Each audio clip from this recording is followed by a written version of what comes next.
Congratulations, our model's in production. The session is over. Now what do? Back when we started this project, the goal was to build a model that provided some kind of value for our company, for public sector thing, for the world in general. And so we've made a good start now that it's in production. Supposedly some enormous number of analytics projects never get off the ground at all. So, okay, we're doing okay. But in practice, deployment isn't actually the end of putting something into production. It's just the beginning. It's the first gate. Really what we need to do is we need to be able to keep this in production for an arbitrarily long amount of time in order for it to actually affect the changes that we want to happen. And typically, right, all of the stuff that happens after deployment falls under the heading of model governance or something like this, which is, how do we keep this thing running when things change? Because a lot of stuff does change. Dependencies are going to change out of under us. Sometimes production systems change. We move from one system to another. Or maybe our model is amazing and our business customer wants us to change it. They want us to add new features, or they want us to retrain for some new use case or something like this. Anyway, we're going to have to retrain the model, and so we're going to have to work with it again in the future. Now, a lot of times when we talk about model governance, we think about the model object itself. We're thinking about versioning, serving, monitoring for drift, these kinds of things. But in practice, a lot of what we actually end up doing involves sort of all the scaffolding around the model. This is how the model's trained, how the model is validated. If we're responsible for writing the code for inference, for working with predictions, there's a lot of code that gets involved there too. And so this talk is coming from experiences that I've had over the last few years putting models into production, trying to keep them there, and sort of how to think about model governance in this broader context, including all of the scaffolding code. And so I want to center the talk on just this question, which is sort of what can we do now while we're building the model, while we're designing how this is going to work, to make our maintenance job easier later. And in practice, I think we've distilled it down to a few core practices that can really help with this, core principles that serve as a foundation for this. Let's see if you're ready for this list. These are things like packaging, documentation, testing, writing legible code. So take it in. I know what you're thinking. Wow, this is going to change my life. No one has ever told me before that I should document my code. But the trick here is that in the governance context, these go from nice things that we should do, maybe, to things that sort of all stack on top of each other in order to produce a model or a model system that then we can maintain over time and can keep providing that value. Even as we have to retrain it, we have to adapt it, we have to change it, right? And this talk is about R. This is the context in which I was working on the project that inspired this talk. But a lot of this stuff is just as applicable to Python as anything else. So, I'd love to talk after I write a ton of Python code, I write a ton of R code, would be happy to talk about ways that this applies in Python the same way it does in R. It's just all the examples and stuff are going to be in R, because this is what we were doing. So let's start with packaging. And I start here because this is foundational to everything else. And to be clear, I don't mean packaging like we're going to release this on CRAN. Most of what I do is proprietary. I work in consulting, so I work with a client. It stays in their environment. It stays in their version control, right? We're not putting this anywhere, but packaging is still tremendously useful because this provides a structure to support things like automation and lots of the other sort of governance and maintenance details. I try to do this with almost every analytics project I do of reasonable complexity for this reason. And it does a couple of things. First, packages provide structure. Literally, they provide a file structure, right? our metadata goes here, our R files go here, our tests go here, our documentation goes here.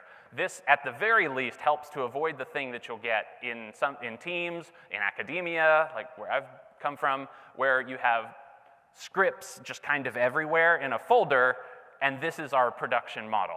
Like, this helps avoid this, right? But also, it does a lot of other things.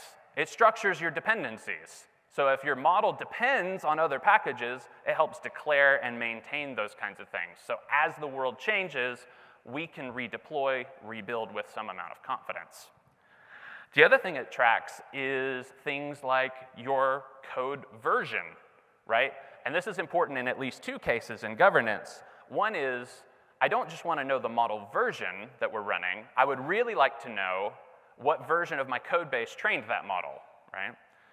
Or if I'm responsible for inference, like I am in the project I was referring to, I also want to be able to capture what version of the inference code was used. There are other ways you can do this, but this just puts the number in one place, and it propagates throughout, right, as you use your package. So it provides a structure. The other thing it does is it supports a bunch of useful automations using other really cool packages you've maybe used before, like DevTools. This supports things like auto-generating package documentation by just calling document, or running all of your tests in a package using test. It also supports some more holistic kinds of things, like with the check, which runs our command check and a whole bunch of other stuff, that will basically test that your package is loadable and usable by all of your potential downstream users. And you can bundle this into something like continuous integration, a GitHub workflow or something. So every time I make any meaningful change to my package, this all happens automatically.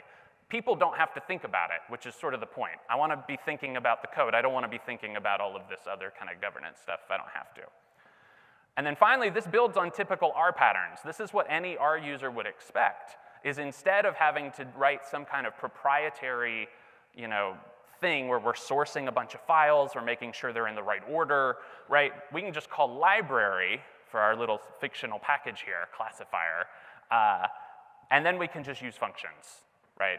We've built this into a package structure, so any R user, whether it's next month, next year, or in 2 years, can use this code base the way that we would expect, right? So this starts as a foundation, and then we can build on it with things like documentation. This is probably the least surprising part of this framework, so I won't spend too much time on this, but it's super helpful because it works at multiple timescales. In the governance context, documentation helps to provide us sort of a contract for how things work. It starts by helping future you, or whoever's going to be maintaining your package, because in a lot of cases, it probably will be you, but it's going to be you in 6 months or 12 months when you don't have all the context loaded up that you do right now about the problem, the domain, the sort of stakeholders, the weird sort of conflicting things you got to take account of. The other thing it helps you do is it helps you right now because it sort of helps get you away from sort of vibes-based programming and gets you into something more resembling a contract. If in at least the most basic form I can write down, what should this do, what should this function do, what does it take in, and what does it take out, I've sort of forced myself to think about that. And so this is going to help you later in the governance process.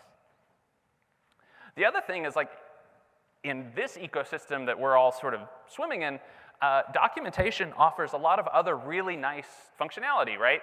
If you're working in Positron or you're working in RStudio, if you write help, even really basic help, you don't have to like go crazy, you get, nice help integrated into your IDE.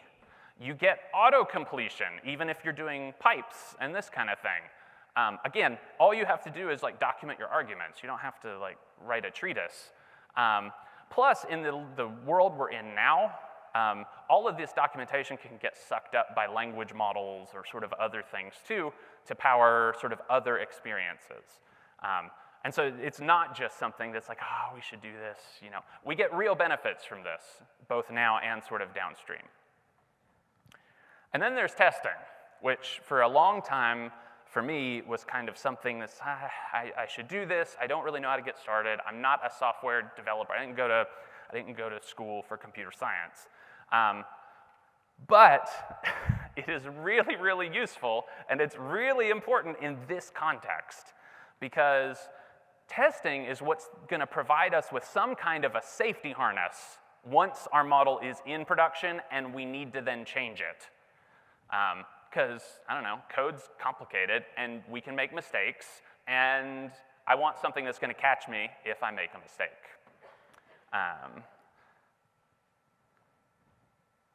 Yes, I want to cancel this update. So, and this helps us answer a couple of questions in particular.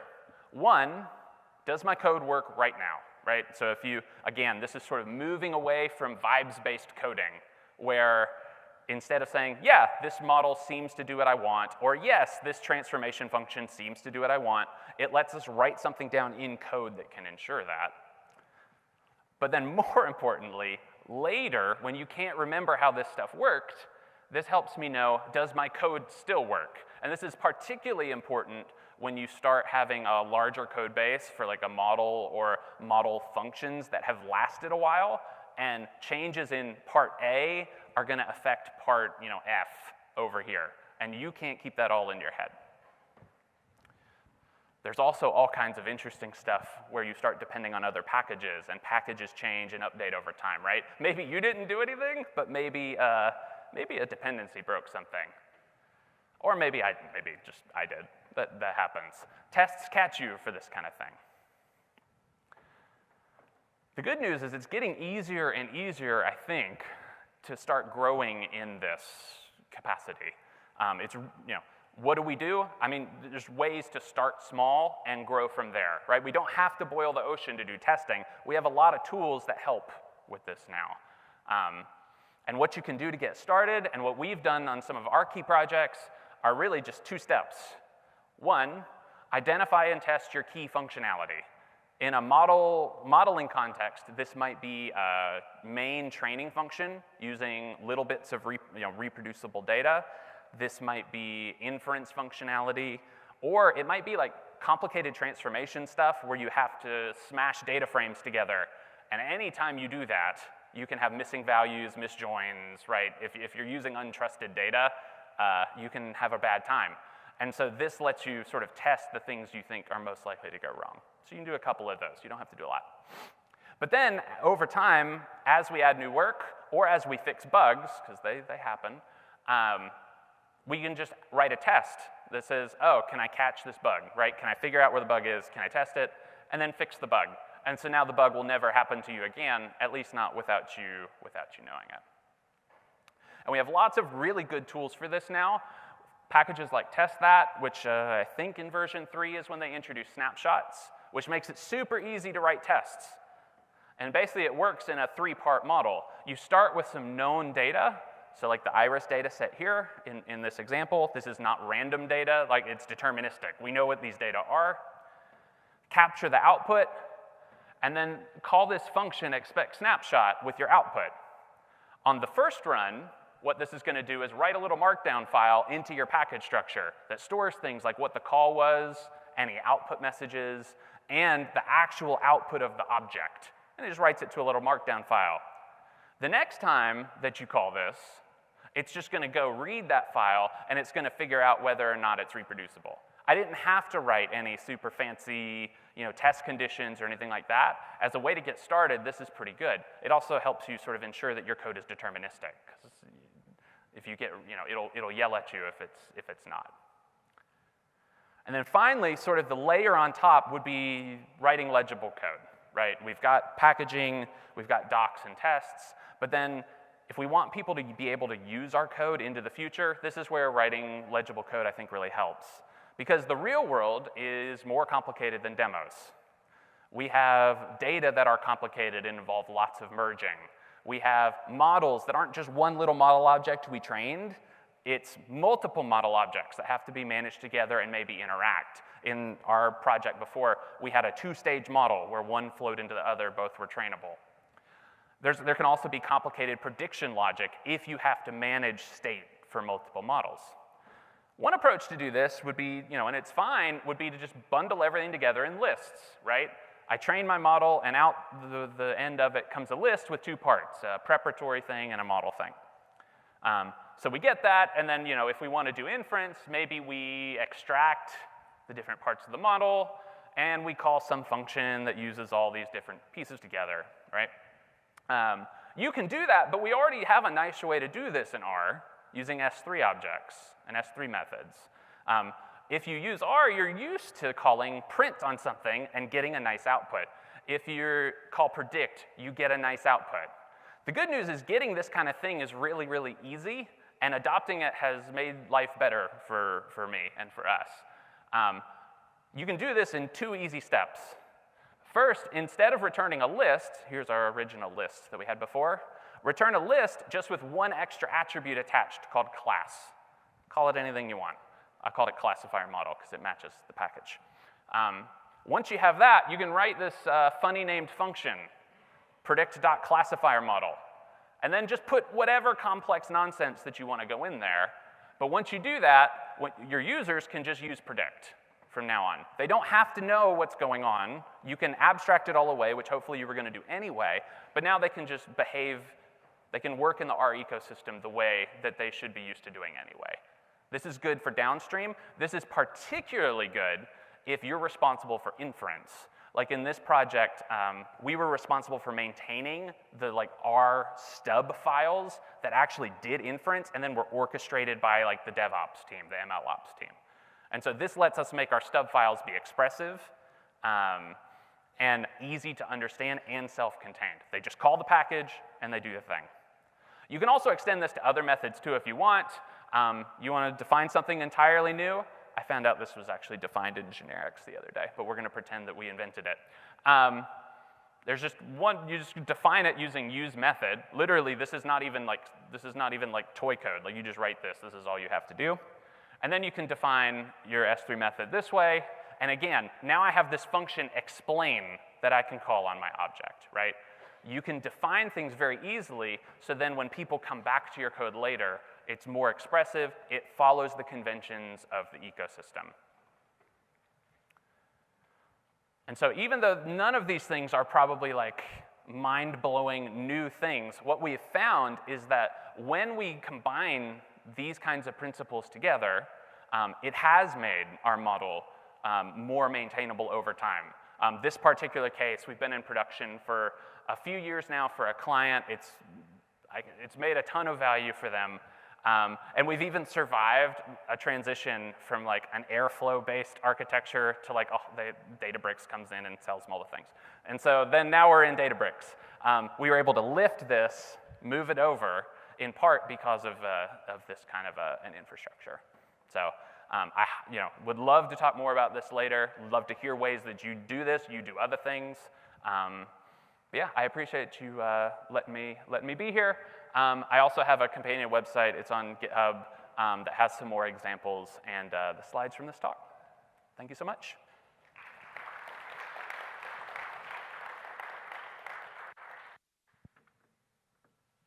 Testing. I think we have time for one question.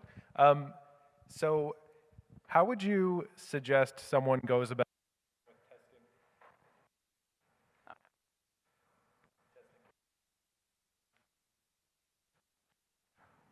Yeah, we could talk there. Yeah. Oh, there we go. Okay. So, yeah, I'm going to ask you. Hello.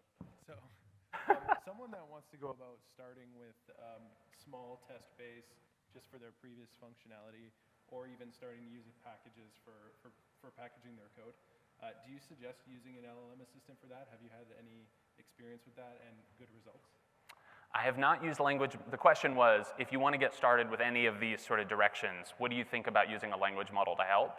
I have not used language models to do this because I got into this before they existed. But if they work the same here as they do at everything else, I say, sure, take a look at them, see what they have to say. They can certainly point you in the right direction. But in the R ecosystem, we have packages like UseThis and DevTools that make this so easy. Install UseThis and then call usePackage, I think, or make create package or something. And it just does it for you, and you can sort of walk your way through that way. It's so easy now.